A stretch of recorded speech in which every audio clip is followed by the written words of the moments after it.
Guys, welcome back to my YouTube channel Excel English Basically, where we learn to have mastery over English.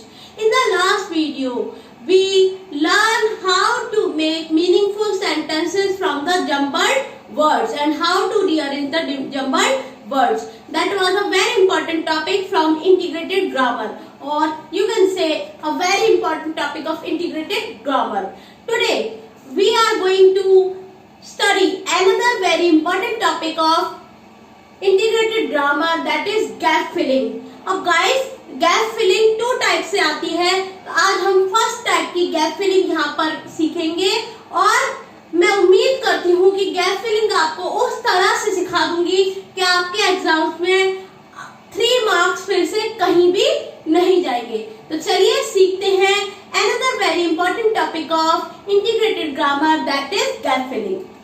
जो first type की gap filling हम यहाँ पर करने वाले हैं वो है gap filling from the reported speech.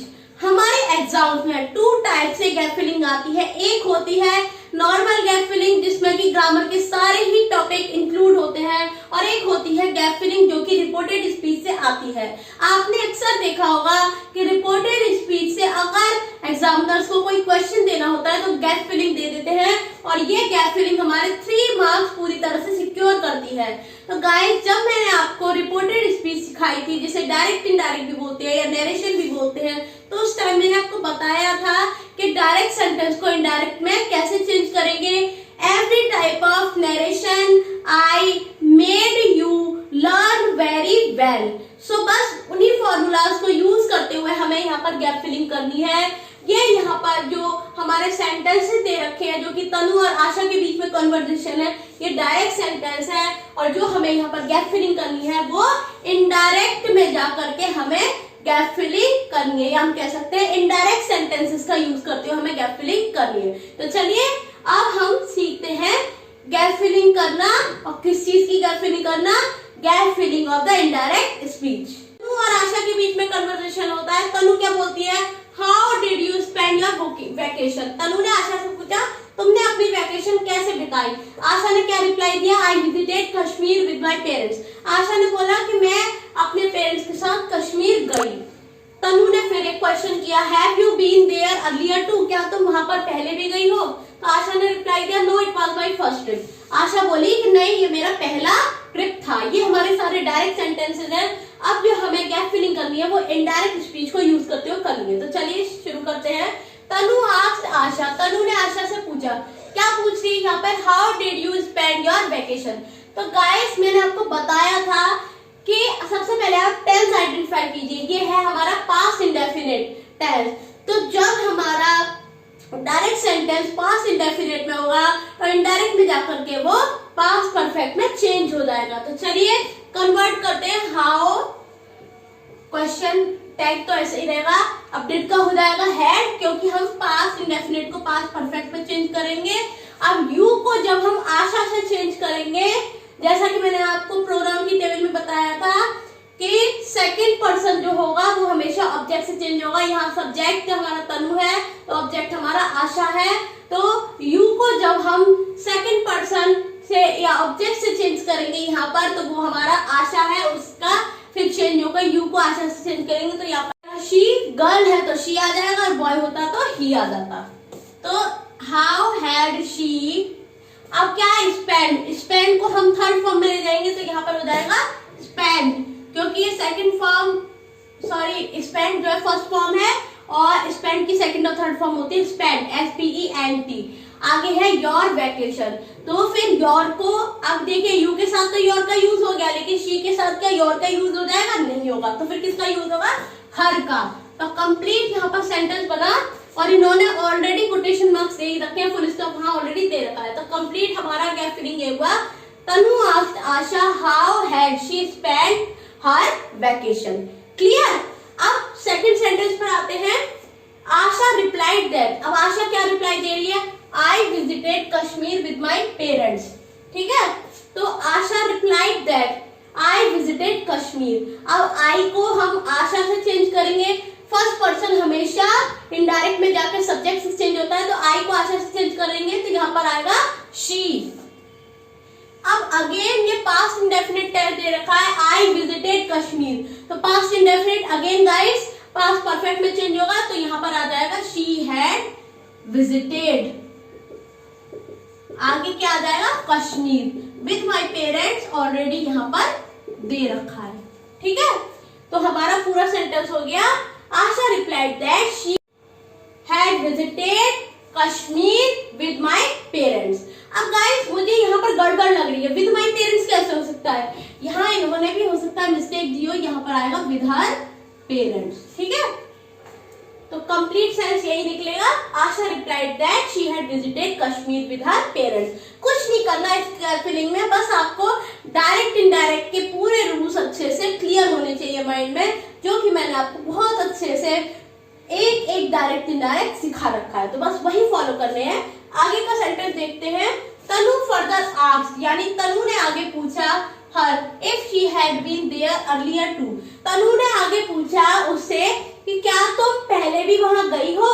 Asha replied in negative, आशा ने ना में उत्तर दिया ये कहते हुए, सेइंग दैट पूरा हुआ, Asha replied in negative saying that, Asha ने ना कहते हुए ये कहा, क्या कह रही Asha, no it was my first trip, नहीं ये मेरा पहला ट्रिप था। हम क्या कहेंगे, Asha replied in negative saying that. अब देखिए गाइस, मैंने आपको बताया था कि इट के लिए भी दैट आता है और से, सैड, इन सब के बाद भी दैट आता है। ठीक है, तो आपको मैंने क्लियर करा था हम दो बार दैट का यूज नहीं करेंगे, जो कि हमें यहाँ इट के बाद दैट का यूज करना चाहिए, हम दोबारा दैट का यूज नहीं करेंगे, हम इसी दैट से ही यहाँ पर काम चला लेंगे। अगेन ये हमारा कौन सा टेंस है, no it was my first trip, ये है हमारा पास्ट इंडेफिनिट, ये है पास्ट इंडेफिनिट, लेकिन इसको हम यहाँ पर चेंज नहीं कर सकते, that had her first trip, ये तो बहुत अटपटा लगेगा, तो हम एज इट इज सेंटेंस लिखेंगे, दैट वाज, बस माई को आशा से जब हम चेंज करेंगे तो यहाँ पर आएगा हर फर्स्ट ट्रिप। ठीक है गाइस, फुल स्टॉप ऑलरेडी यहाँ पर दे रखा है।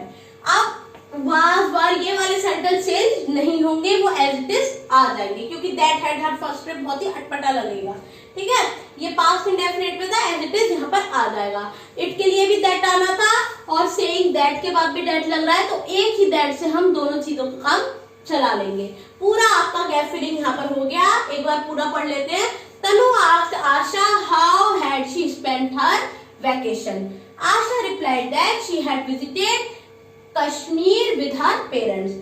तनु further asked her if she had been there earlier too, Asha replied in negative saying that was her first trip. यहाँ दो बार जो दैट आना था उसको हमने दो बार रिपीट नहीं कर सकते, एक ही बार दैट से हम काम चलाएंगे। ये इट के लिए भी काम करेगा दैट, और दैट का काम तो ये ऑलरेडी कर ही रहा है, जो सेट टू के बाद या सेज टू के बाद दैट आएगा वो तो ये काम कर ही रहा है। उसी तरह मैंने आपको बताया था जस्ट और नाउ दोनों के लिए देन आता है, लेकिन अगर दोनों ही बार जस्ट नाउ इस तरह से एक साथ दे रखे हो तो हम दो बार देन नहीं लगाएंगे, एक ही बार देन का यूज करेंगे, अदरवाइज अटपटा लगेगा। हमने आज सीखा कि रिपोर्टेड स्पीच से जो गैप फिलिंग हमें करनी होती है वो कितनी इजी होती है। हमें सिर्फ इनडायरेक्ट स्पीच के सारे रूल्स यहाँ पे याद रखने हैं और बस उन्हीं को फॉलो करते हुए हमें सारी गैप फिलिंग कर देनी है। ये गैप फिलिंग आपको टोटल 3 मार्क्स दिलवाएगी। आई होप आप गैप फिलिंग का पार्ट 1 अच्छे से समझ पाए होंगे, जिसमें हमने सीखा how to fill the gap from the reported speech. अब हम नेक्स्ट पार्ट जो पढ़ेंगे यहाँ पर वो होगा हमारा gap filling from the all other topics of grammar. ठीक है, उसमें tenses, noun, pronoun, verb, adverb, adjective, conjunction, preposition, interjection, आपका और भी जो टॉपिक्स है एक्टिव, पैसिव वगैरह सारे टॉपिक्स इंक्लूड होते हैं, वो वाली गैप फिलिंग अब हम नेक्स्ट पार्ट में सीखेंगे। तो आज की वीडियो में बस इतना ही। I hope you have clearly understood how to fill the gap following the reported speech। और जो मेरा एक सजेशन आपको बार बार रहता है वो यही रहता है कि आप ग्रामर का कोई भी टॉपिक तभी अच्छे से सीख सकते हैं जब आपको अच्छे से उसकी प्रैक्टिस हो गई हो या आपने अच्छे से उसकी प्रैक्टिस कर ली हो। वैसे भी जो प्रोवर्ब है बहुत सही कही गई है, practice makes a man perfect. तो आप प्रैक्टिस कीजिए।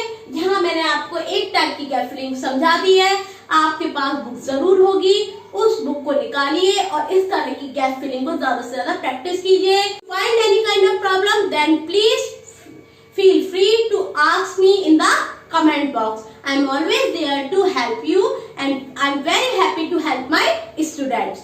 So till then I take your leave. If you like the video then please press the like button and share as much as you can, because many students need this video, because English exam is definitely on 14th of Feb. So please share the video so that the students who are still feeling problem to solve the gap filling can find it easy to secure their 3 marks in the gap filling topic. Okay, till then I will take your sign off and will meet you in the next video with another important topic. Now sayonara, bye bye and take care.